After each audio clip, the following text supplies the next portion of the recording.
Pour votre édification et votre croissance spirituelle, nous vous prions de vous abonner massivement sur notre chaîne chrétienne PD Vainqueur Télévision et activer la cloche de notification pour ne rater aucun de nos programmes. PD Vainqueur Télévision, l'instrument de l'évangélisation.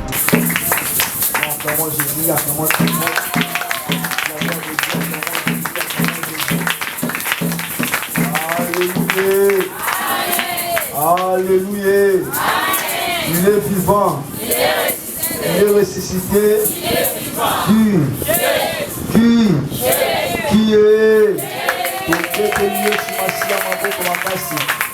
est-ce que mon voisin a bon mensage, ça met très fort pour la gloire de Dieu. Milolo, Maboko. Venez mon pèse na paiement. Amen. Ok, pour la femme, sur ces exercices, s'il vous plaît. Vous m'avez fait ce que vous avez dit. Vous savez, j'aime bien le vidéo dans ce soir.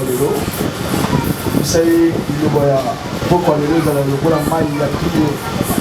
Donc, pour que vous puissiez me demander, et me demander la question sur la soirée. Le petit cas, au téléphone, à la télévision, pourquoi le sans jamais. À ça, la moule, pour que ça n'ait pas moulu pour la vie, tout le monde est en Jésus.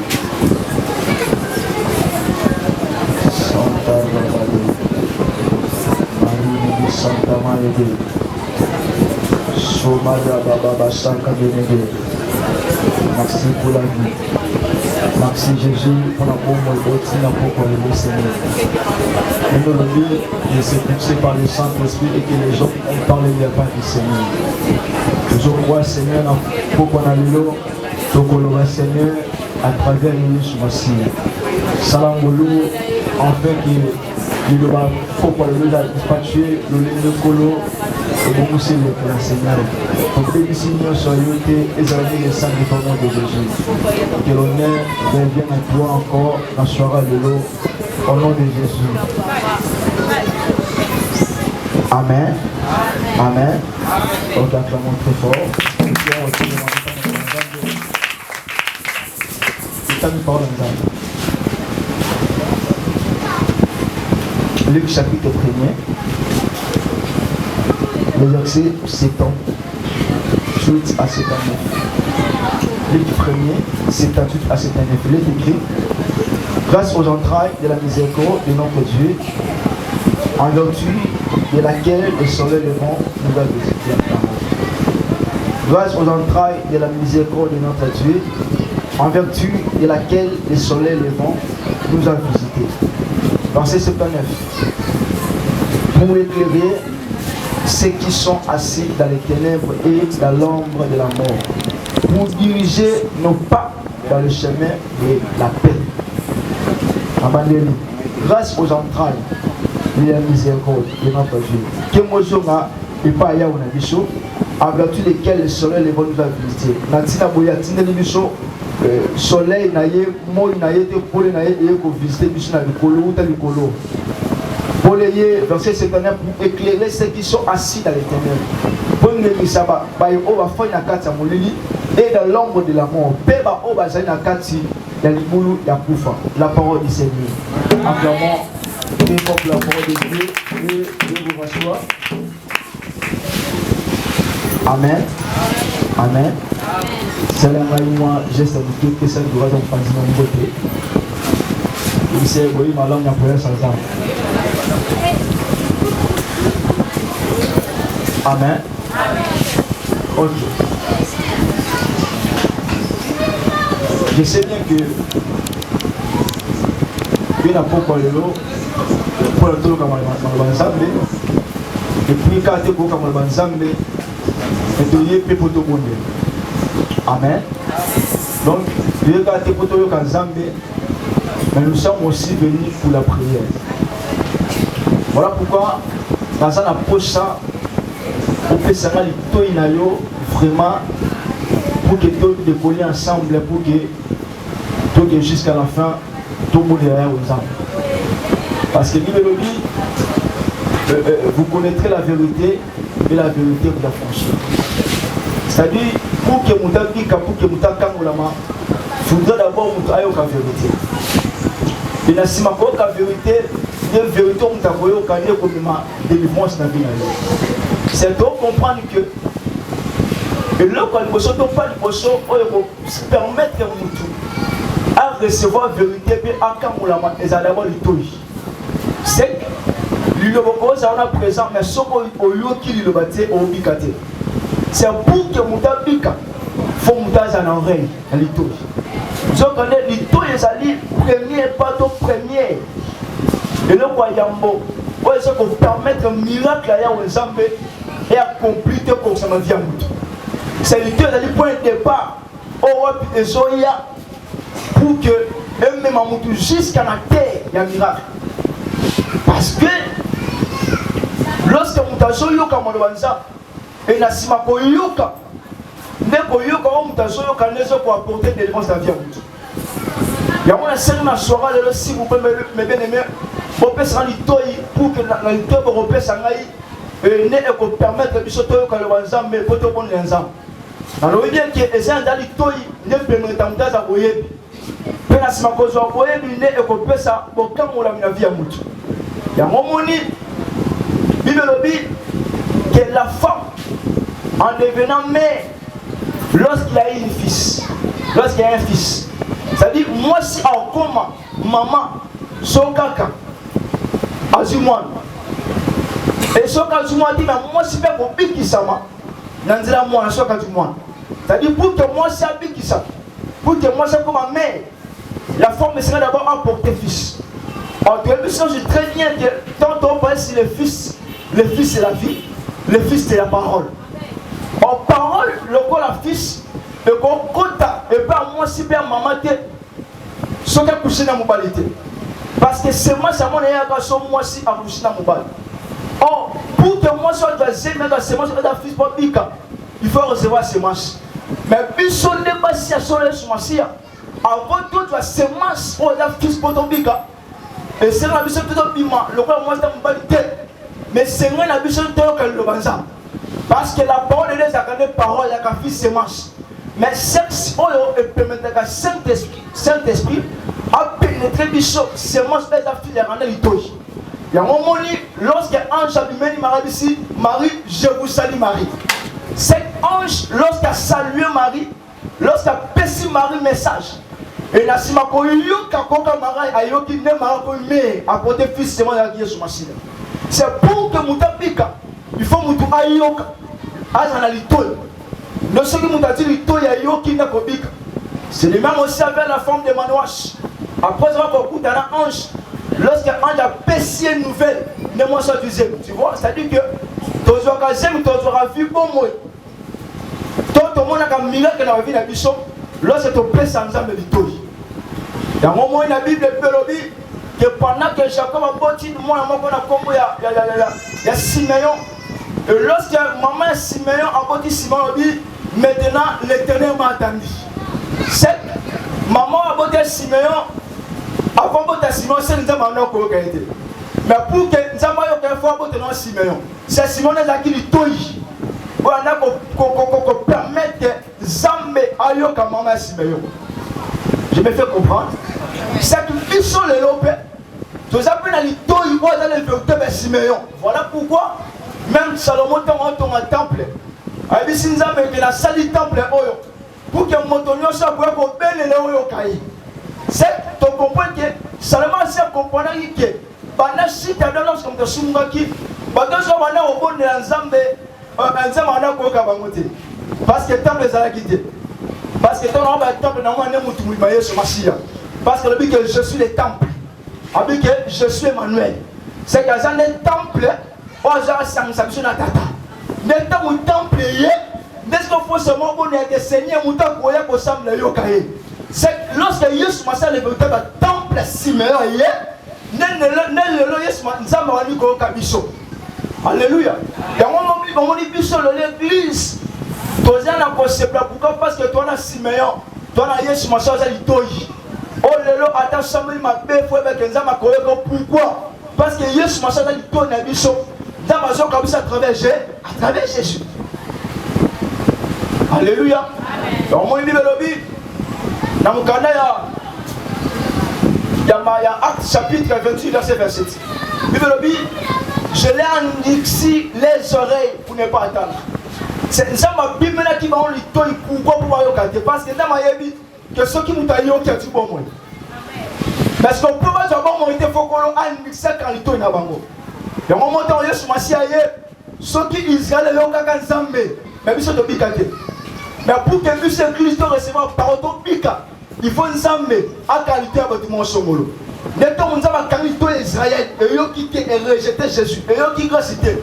Nenasima biso du colo de la nation, nenasima fouli biso deux pour d'autres bambous. C'est biso le nom Yesu Massia à 4 na biso dans cette église. Pourquoi? Parce que y a une nazalito na biso. Il y a un jour dans le canal Jean, chapitre 18, verset 1 à 10, lorsque Jésus, il est écrit que les pharisiens ne pas quand Jésus. Et lorsque Jésus, la Bible dit que pendant que Jésus, et dans le monde il y a Pierre, le disciple de Jésus. Et lorsque Pierre a menacé mon cause, et là on dit Pierre a sali. La Bible dit que Pierre a dû mêler à 4 litres il y a mal chips. Et pourquoi Pierre a 4 litres? Et lorsque Pierre a 4 litres, Pierre a 4 litres non pas à 20, mais à qui révélation? Tu as qui pensait mon baron, ça m'a côté, c'est ça travers toi Pierre a 4 mal chips. C'est Pierre a 4 mal chips, le sol, litres. Et ça n'est pas mon bimba. Oh, à la condition litres. À ça, on a fait Israël. Pourquoi? Parce que le peuple n'est pas comme ça, tu as dit. Voilà, à 4 mal chips, litres. Donc, Dieu que quoi dans ma belle, c'est-à-dire que c'est solitaire de quoi quand ça met au David. Et le point de David, plus église pour nous apprendre pourquoi? Parce que plus tous les gens au Catanate. Mais toi, le col de tous les gens plus église dans ma zone Kabiso, un jour, nous avons encore Kabiso sur pourquoi? Parce que faut y se masser après avoir Pierre au Catanate. Alors, tu es dans ma belle, c'est le peuple d'Israël à son cerveau. Vous dites que le long d'Amazon Kabiso, mais lobby. Pourquoi? Parce que grâce veut qu'elle place mon chouchou. Et on m'a dit que c'est l'église. Pourquoi? Parce que nous avons à 4 églises. Et le point d'Amazon a dit ça sur Kabiso. Et le point d'Amazon Kabiso, nous devons croire que le miracle est certain. Pourquoi? Parce que Jésus-Christ est au milieu de nous. Yes, moi, ça, le point du temps, on nous a dit pour le Kabiso. À tête au Chambéli, ma belle, nous devons savoir que le Saint-Esprit est là présent pour nous écouter. Et quand tu as un Kabiso, mais pour répondre aussi à ma besoin de Kabiso. Et on a dit que c'est normal à pourquoi le bien-aimé, après ça va courir comme le banzam. Lorsque tu reposes, tu dois croire que Yesu Massia, il doit y avoir un zambé. Asa ana poko le poko le tourne à capiller na biso. Et je prophétise pour quelqu'un ce soir. Libonné au conseil na poko le lo, si que de Yesu Massia yo ka prendre du mango. Parce que ça mon ensemble ça moto ça banga botika kembo. A qui t'a assez pour racheter yo. Pourquoi? Parce que ceux qui nous amènent à ça coûter dans la visitation de ma chère, il y a quelque chose qui vont se passer. Pourquoi? Parce que la visitation divine, parce que la visitation divine et la visitation divine est la visitation surnaturelle. C'est-à-dire, la visitation pour dépasser l'entendement humain. C'est-à-dire que ton père peut te visiter. Visitation de l'échelle de pourquoi? Parce qu'il y a une visitation humaine. Mais la visitation divine, c'est une visitation surnaturelle. Pourquoi tu as une visitation surnaturelle? Parce que lorsqu'il s'agit d'une visitation divine, c'est une visitation pour dépasser l'entendement humain. Voilà pourquoi, pendant que Moïse n'a poussé au don, il est écrit que Moïse est en train de marcher. Mais pendant que Moïse a tombé, il est écrit que Moïse a coûté la visitation. Mais pour la visitation, c'est une visitation surnaturelle. Lorsque Moïse a coûté l'ensemble, il est écrit que Moïse a moni c'était le premier salut. Tu vois maintenant la visitation surnaturelle. C'est ça la visitation qui dépasse l'entendement humain. C'est-à-dire que Moïse a coûté un bateau, a coûté un pharaon. Voilà qui m'a posé. À mon sorte de visitation. A coûté la fille, il y a pharaon à maï. A coûté la visitation. Mais ce jour-là, lorsque a coûté Yesu, tout ensemble na kati ya bushara. Mais moi j'ai comparé na coûté na bateau, na coûté na visitation. Mais on a moni na mokola lelo et sa visitation batute. Tu comprends? C'est-à-dire, on a mon et ça, le cas d'invitation dans ce thème. Et on a dit ça, au nom de Jésus. Au bout de la batou, on a changer. Mais laisse-moi te dire que ce soir, au bout d'un an, ceux qui ont coûté à ta famille, à ta limitation, à ta blocage, à ta bakangayo. Mais ce qu'on coûte un an, ta vie sera changée. Parce que Yes Massia Zamzam et la bombe. Lorsqu'on coûte Yes Massia, ma chère, il n'y a que des choses qui vont se passer. Dans mon âme, Maria coûte un Yes Massia, vient Marie changer. Dans mon âme, coûte un Zambé, vient me changer. Vous dites que ceux qui vous coûtent un Zambé, peu importe la complication, peu importe, mais ce qui est important, tu dois savoir que ta vie sera changée. Parce que pour toi, oh, je proclame pour toi ce soir. La zone de la bombe sur ma silla. Au coup d'un an, ça m'a bon, on a pas parlé l'autre. Santé, au coup d'un an, je m'achète un peu parler l'autre. Commerce, au coup d'un an, je m'achète un peu parler l'autre. Moi, ça, on est aussi matin, l'objet de l'eau. Et ça, coup d'un an, je m'achète un commerce sur ma silla. Blocage, il y a qui vit d'ailleurs, il y a qui vote en ailleurs, l'eau. Et ça, coup d'un an, commerce sur ma silla. La visitation de Dieu est du fait à la visitation de l'homme. Et rapidement, quand nous parlons de la visitation, dans la Bible, Dieu a pris plusieurs formes pour visiter l'homme. Alléluia. Ça, dans la Bible, Dieu va former belé pour visiter mon Dieu. Il y a un moment où on a fait un jardin, il y a des gens qui ont tout ne se passe sur un adam. On entend la visitation de Dieu ou la visitation divine. Et la visitation de Dieu, on a dépassé l'atteindement humain. C'est une zone de jardin, on a quitter l'esprit pour son amour. Mais pourquoi Dieu décide de les pour parler avec l'homme? C'est juste pour garder l'intimité entre l'amour. Alléluia. Amen. Pour garder l'intimité entre l'amour. Mais ça m'a longuement pardon. Dieu aussi. Il est venu visiter Abraham. Abraham était le père de la foi. Et pendant qu'Abraham a eu un moment de fils Isaac, Dieu a pris la forme aussi de a dû former Abatou pour qu'on visite Abraham. Il est écrit qu'Abraham a fait le chef de membres, il a vu les 3 messagers. Et pendant qu'il a vu les 3 messagers, Abraham a commencé Seigneur. C'est donc qu'on peut que Abatou va visiter pour les Akinenza. Adam a dû former un an, il y a battu. Mais comment la Bible n'a pas connaît juge. Moi, c'est mon nom, c'est un peu. Mais pour que nous puissions faire moi, c'est mon nom, il faut que nous ayons à travers ange, à chaque effort. Est-ce que vous comprenez? Quand on a dit forme ange, elle confuse moi, c'est mon nom, appréciez-moi. Et de même aussi, Dieu avait répété ça par Marie. Pour que Marie de Jésus, Dieu aussi, il faut y par Marie à travers l'ange pour qu'on visite Marie. Et lorsqu'on visite Marie, c'est alors attirer Marie, moi, n'a qui fils Jésus-Christ. C'est-à-dire que Nzambe a forme belé. Pourquoi? Pour qu'il a visité l'homme. Et mais lorsque Nzambe a visité mon tour, visitation ne me l'a pas maté. Mais lorsque Dieu visite quelqu'un, Dieu visite quelqu'un pour un but. Est-ce que vous comprenez bien? Nzambe a visité mon pas maté, mais pour la visiter mon pour la vie, pour la but. Et on comprend que Tozali, la visitation de Benaka, visitation à la divinité, ou aussi la visitation à la divination. Quand on passe sur l'invitation de la divinité, la visitation de Nzambe pour visiter Moutou. Quand on passe sur la divination, la visitation à Nzambe Bapaya. Là, on a plutôt le tindoto, donc on dit Moutou a bimé lui ainsi de suite. Autant on dit comment ça c'est la divination. Mais quand on passe sur la visitation de la divinité. C'est-à-dire qu'on coûte à la Yabonza. Alléluia. Et remarquez. Lorsque Nzambe a visité un moutou, Nzambe a visité un moutou, mais Nzambe a visité un moutou pour la bite. Donc il y a une visitation à la divinité et visitation à la divination. À la divination, il a dit Nzambe a visité un homme à Paya. Babuda bakimana si batatu ainsi de suite. Ne va profiter. Mais par là, dans une divinité d'Antam et la bichot. Oh, il n'y a pas y'a qu'à pouvoir visiter bichot. Mais aussi important, lorsque Nzambe a visité la bichot. Alléluia. Lorsque notre Dieu nous visite, notre Dieu nous visite parfois. Pourquoi? Parce que lorsque nous avons écouté Moïse, et pour habiter un peu sa mission.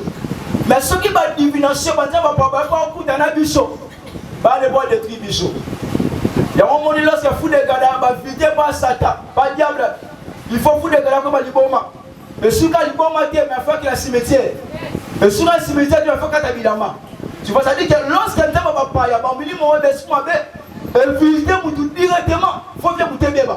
Mais ceux qui n'ont qu'à dire à visiter directement, il faut que vous ayez un bon. Attends, ça qui m'appelle. Attends, on est possible. Mais sinon, tu as visité ma soeur, mon frère, tu dois savoir que ta vie doit changer. Alléluia. C'est-à-dire que le souci de Dieu, ça va y avoir un souci à rendre votre visite. Pourquoi tu as rendre votre visite? Parce que sur ça, nous avons dit que tu as. Pourquoi? Parce que lorsque Adam a la Sumuki, il est écrit que tu as besoin de nous. Et lorsque tu as besoin de nous, tu as quelle errance à quel niveau dans le jardin. Et dans le jardin, il y avait la lumière. Dans le jardin, il y avait tout.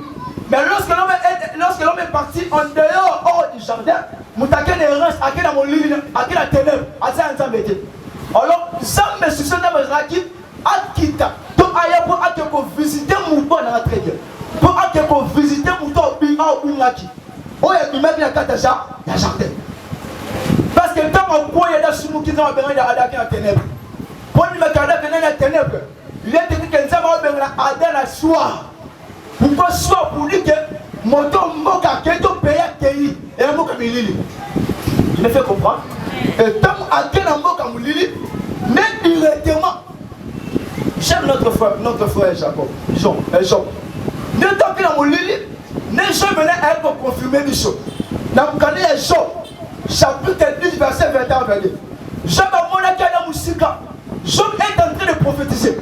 Alors, avant que Nakoufa, avant que Nakele Namboka Milili, Nakati Akoufa. C'est à toi comprendre que lorsque vous attaquez la ténèbre, c'est qui vous attaquez l'ombre de la mort. C'est Adam qui vit pas hors du jardin parce que Dieu a rien à jardin. D'ailleurs, l'arbre de vie qu'on a tiré dans le jardin, c'est toi qui ne sommes pas mon avis que mon lit, les arendés que nous avons fait mon bima. C'est de comprendre que lorsqu'Adam a quel bande dans le jardin, ça a payé l'ombre de la mort. Parce que l'ombre de la mort, souci maintenant, nous avons qui nous entraîné. Souci, nous avons la prochaine. Moto qui a l'ombre de la mort, qui a koufa, a retrouvé vie. Alors pour retrouver vie, il faut que nous ayons visiter Moutou. Alléluia. Il faut que nous ayons visiter Moutou. Dans le moment Bible, dans le canal Romains chapitre 5, verset 14, que la mort a régné depuis Adam jusqu'à la mort. Le koufa est régné qui banda Adam jusqu'à Moïse. C'est lui roi la mort. Et là qui m'a conduit mon bimba. Et là qui tout est roi. On va dire qu'on compte ça. Comme on a adapté à Moïse. C'est-à-dire, la mort était forte. La mort était puissante. Et on a qu'on dominait le corps Moutounyos. Le corps mort, et on a qu'on dominait le corps Moutounyos. Sur ça, même mettait à qui font Moutounyos à bon monde. Mais pour que Moutounyos à bon monde, j'ai devais d'abord visiter l'homme. C'est ce qui nous a visité pour tout. Moi, je vais vous dire ça, c'est-à-dire, mon lit de couvre, et bien, on a coroné depuis Adam Sounou qui est à Moïse. Là, moi, on commence à venir. C'est un couple qui est roi, et qui pourquoi parce qu'il a dominé. Alléluia. Couvre, on a dominé. Mais ça, maintenant, il faut visiter. Pourquoi la visite de Dieu? Premièrement, visite dans un message d'abord, pour un jour, qui a l'ombre de la mort. Et le relais, c'est bon. Mais ça m'a lutté maintenant pour qu'on a Adam, pour l'humanité, dans mon conjoint, il a dit qu'il faut la humanité. Voilà pourquoi. Bible il y a Marc, chapitre 3, verset 27. Bible dit, ceux qui sont forts, tout le monde côté a rencontré un homme fort, appuyé, sans qu'elle lié. C'est-à-dire, pour que mon temps côté à 4 c'est homme fort, il devait d'abord le dépouiller. Quand on dépouille, à lier, sinon on plie. C'est-à-dire que tu comprends qu'un homme fort, C'était le diable. Et quand je parle de diable, c'est la mort. C'est-à-dire qu'il y a un coup. On va dominer l'humanité. On va lier l'humanité. On va carrément l'humanité. Mais pour que nous ayons la coupe, il faut d'abord allier l'homme fort. On dirait que les hommes forts là, c'était les diables. Alléluia. Et on va dire que le dernier ennemi de l'homme, c'est la mort. C'est-à-dire que le dernier ennemi, on dit que c'est la cause, c'était la mort. Même sans maligner, comment est-ce qu'on commence à pour accourir à la mort? Voilà pourquoi, c'est comme si le diable qui est la mort était un homme fort, qu'est-ce qu'il faisait? Même ça, comme si le diable était un homme fort, c'est comme si homme faible était.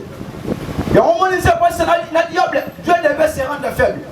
Voilà pourquoi quand Jésus viendra, il faut savoir fort qu'il était, il s'est fait.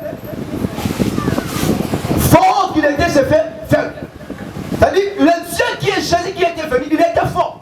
Mais pour anéantir la mort, il devait devenir faible. Et quand on regarde Jésus aussi humain, à sa faible, mais attention, sauter la muse, c'est moins fort. Parce que le Dieu qui était déjà pour anéantir la mort, il était fort. Mais à cause de l'homme, il était devenu faible. Pourquoi il est devenu faible? Pour anéantir le diable et un homme fort. Et on m'a dit, tant que je suis machin de Koulouche. Lorsque je suis machin de Koulouche, pour le diable et homme fort, il y a un jour qu'on a dit, abomi Yesu, mais oh, c'est une révélation. Oh, je vais dire que Yesu machin de dit qu'on lié. Parce que, la Bible dit, que mon dit, on compte un homme fort, c'est qu'un lié.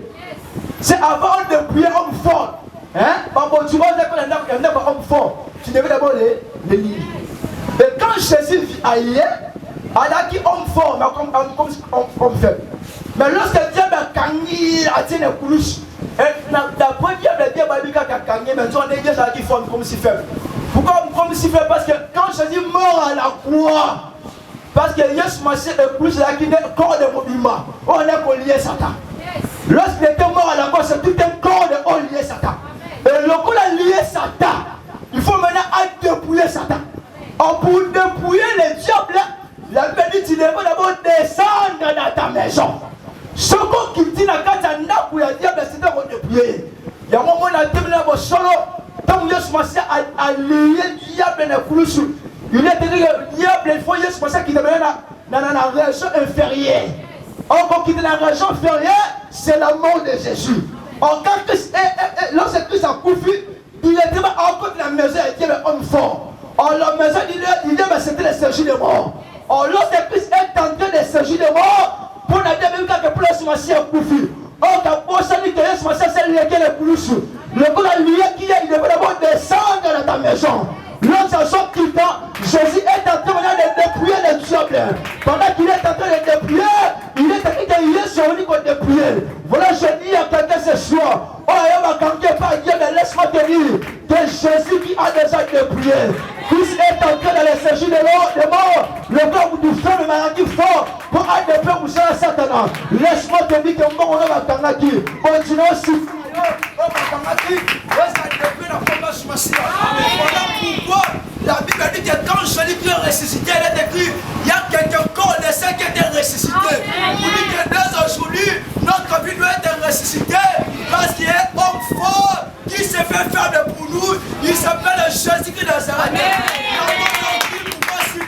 Parce qu'il y a quelqu'un qui a vécu la mort, il s'appelle Jésus.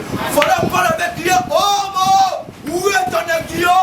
Parce que Jésus qui l'avait déjà vaincu à la croix. Laisse-moi te dire ce soir que la visitation de Jésus était pour délivrer l'homme qui était dans les séjours de mort, était pour délivrer l'homme qui était dans les ténèbres, pas dans la lumière. Laisse-moi te dire au nom de Jésus. Mon leader, quand on a libéré mon leader, plus fort, quand on a fort, laisse-moi te dire. Le leader, c'est pour côté parce qu'il y a ce Messia. Essaye de prier. Essaye de prier. Le fils de Dieu, c'était juste pour être quand on a vu ça. La lumière a couvert Satan. Nous avons été au lieu de Dieu. Nous avons été au couvert de Dieu. Je ne vais pas venir au couvert de Dieu. On va facile, au couvert de Dieu. Il est devenu de vous, petit enfant. Vous êtes tués parce que vous l'avez vaincu. Et celui qui est dans vous est plus puissant que celui qui est dans le monde.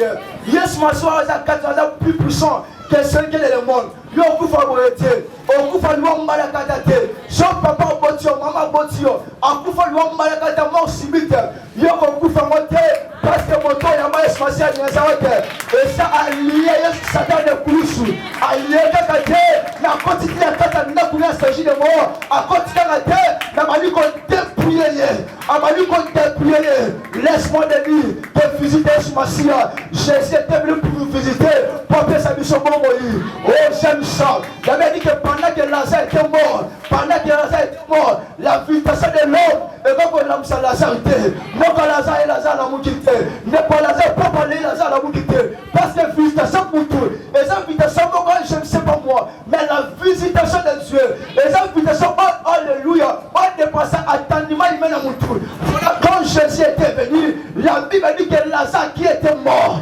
Lazare qui était dans les statues de mort mais quand Jésus comme soleil a visité Lazare la Bible dit que Christ a crié que Lazare sort dans le tombeau et directement Lazare est sorti parce que la lumière du soleil a visité Lazare. Voilà quand Jésus était venu, Jean avait dit que voici le nom de Dieu qui ôte les péchés du monde. Oui Jean, toi tu as vu Jésus comme l'agneau, mais laisse-moi te dire que moi Caleb, moi Zacharie, je ne vois pas Jésus comme le lion des tribus, je ne vois pas Jésus comme l'agneau, parce que moi Zacharie, je suis dans les ténèbres. Quand Zacharie vit Jésus, dans le livre de Luc, chapitre 1er, verset 7, nous avons dit que gloire soit rendue aux entrailles par laquelle le soleil levant. Le soleil levant nous a visité d'en-haut. Jésus-Christ, il est le producteur du soleil. Lorsqu'il était venu devant Lazare, Lazare était dans l'ombre de la mort. Mais lorsqu'il était venu, Lazare était éclairé et directement Lazare était sorti. Voilà, je dis à quelqu'un ce soir. Kufa elata mosala na yo, kufa elata libala na yo, kufa elata santé na yo, au nom de Jésus, à cause de l'invitation de Zambé, à cause de Paul Yesu Massia, na vie bima na kufa au nom de Jésus, na vie ça au nom de Jésus, comment va moi ça pour l'imote na vie épanse au nom de Jésus, ça va qui vient au kufa aja muke aja sema au colate, moi je déclare au nom de Jésus, yo kufa tala kuna bango, au kufa muke te au kufa kilo bango kuna bosa pour les coca. Nous ne pas les tenter. Parce que dans la venue, que je ne voulais pas, je vivais. Et je rencontrais les hommes du Seigneur. Nous ne pouvons pas les tenter. Mais on peut rencontrer mon âme ensemble. Parce que tu es à la rade d'Abraham. Laisse-moi te dire, Jésus a laissé son trône. A laissé son trône. Il a voulu descendre sur cette terre pour nous visiter. Et la visitation de Jésus est dans qui prend ma terre. Mais pour nous tirer dans les régions inférieures, dans les séjours des morts. Nation déclare au nom de Jésus. Au nom de Jésus, Batoma famille Boukana, accident moi ça pour la vie et même au nom de Jésus, il faut le corps maintenant chanter, nous avons ça va prendre. La Bible dit que celui qui est en vous est plus puissant, est plus fort que celui qui est dans le monde, que celui qui est dans le monde, que celui qui est dans le monde. Nous avons pas maté, nous avons pas relié, aux hommes de cassette dans la tête, je vous mets de cassette dans la tête, mais le prix de Montanayo, le bananayo, aux hommes de cassette dans la tête, oui, mais bon, c'est accident, mais laisse-moi te dire que cet accident est possible est possible parce qu'à la croix, Jésus qui a déjà lié les dieux. Oui, je t'assure que la mort a été liée à la croix. Oui, la mort a été liée à la croix parce que le véritable soleil est venu. Il s'appelle le Seigneur Jésus de Nazareth. La Bible dit alléluia. Même les démons, lorsqu'ils entendent le nom de Jésus, ils tremblent. Ils tremblent. Alléluia.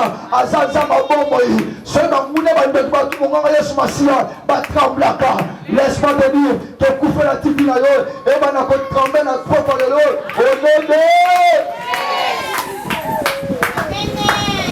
Et les ténèbres aussi, on peut aussi définir les ténèbres comme aussi maladie, je ne sais pas moi.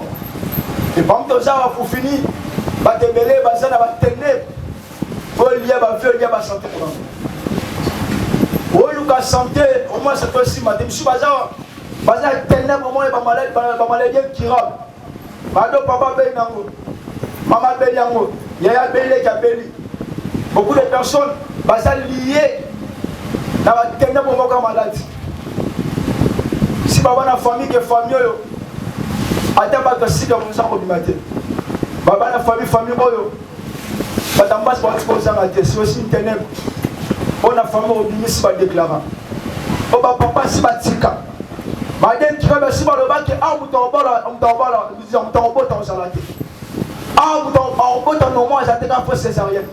Ce sont aussi les ténèbres. C'est lié à ma vie, la mission. Mais laisse-moi te dire, la Bible a déjà déclaré que les ténèbres ne règneront jamais pour toujours. La Bible dit que les ténèbres ne règneront jamais pour toujours. Oui, il faut mourir les amants, c'est un prophète qui est oui, mais il faut régner non pour toujours. Je veux dire à quelqu'un ce soir, mon ligne sur malade est liée. Elle liée santé nayo. Elle liée santé nayo. Il y a des fois on le sera en été ça que on compte hôpital. On le sera monter ça que on va dans PC ya marche. Laisse-moi te dire, mon ligne sur malade elle quand nayo. Oui, c'est bien la Bible dit que les ténèbres doivent régner même et qu'on règne pour toujours. Pourquoi? Parce que Yesu Massia nous a montré là-bas. Azam Paul Azam lumière solo. Voilà, je veux dire à quelqu'un ce soir. Mon ligne sur malade est quand on vient à Banayo. Oui, quand on vient mon bain nayo. Oui, quand on santé nayo. Oui, quand on va coucher ma cousine nayo. Oui, va demander où t'es où. Azam où. N'a pas clair. Oui, laisse-moi te dire. N'a pas au nom de Jésus. Malade est quand on vient.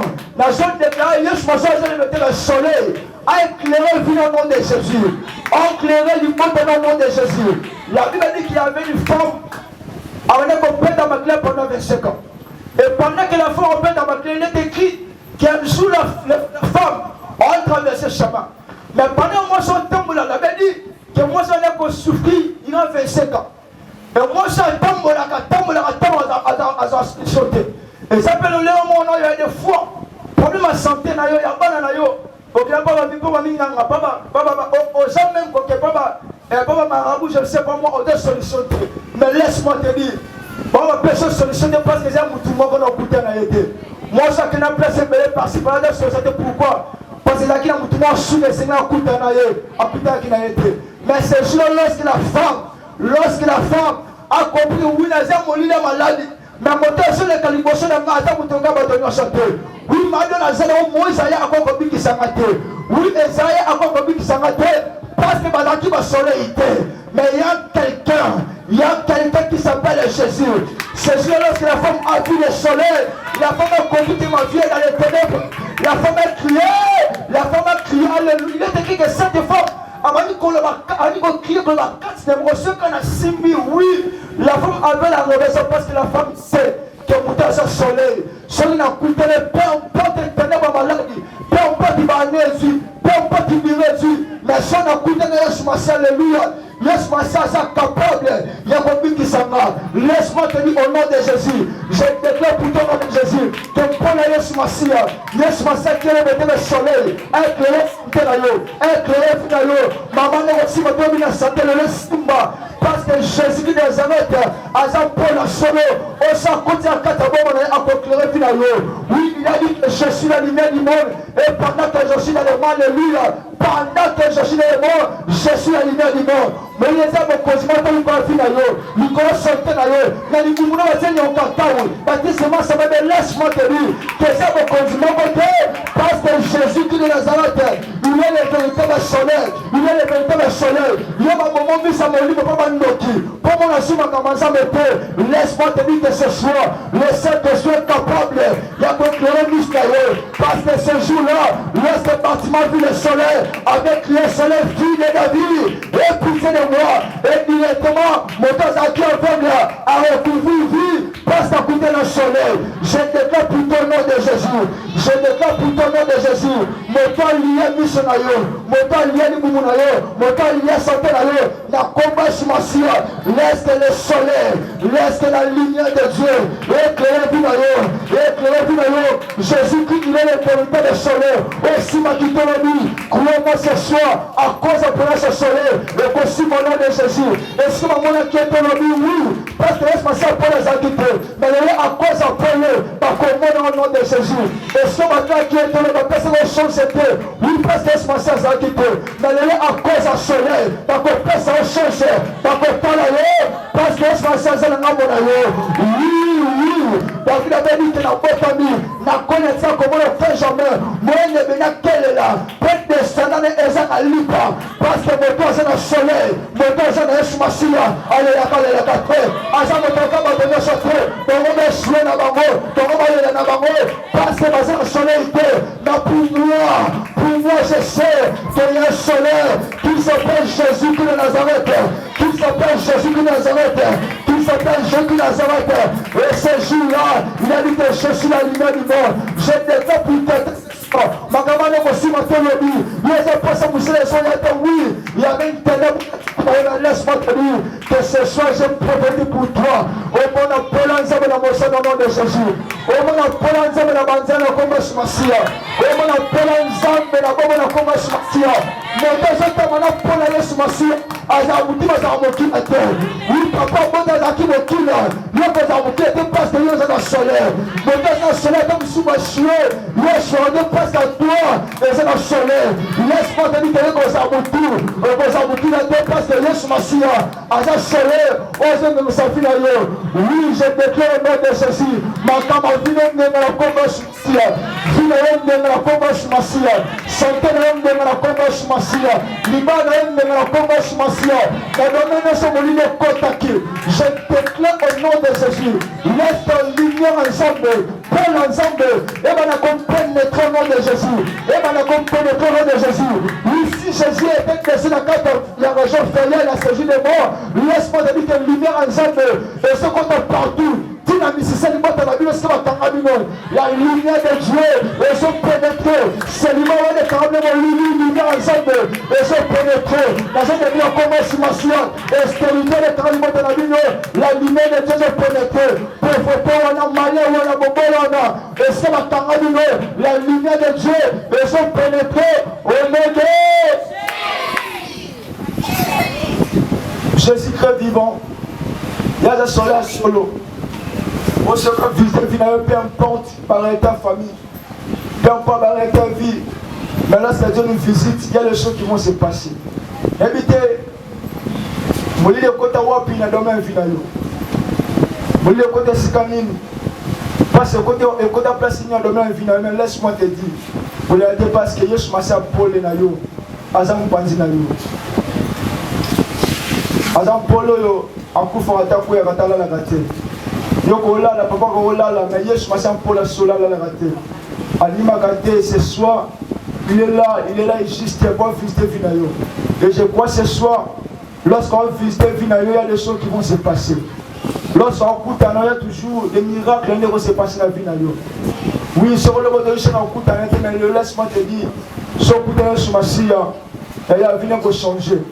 On va battre la Bible, on écoute un ensemble, mais si on écoute un ensemble, on va venir changer. Laissez-moi acclamer très fort pour la gloire de Dieu. Tenez ce que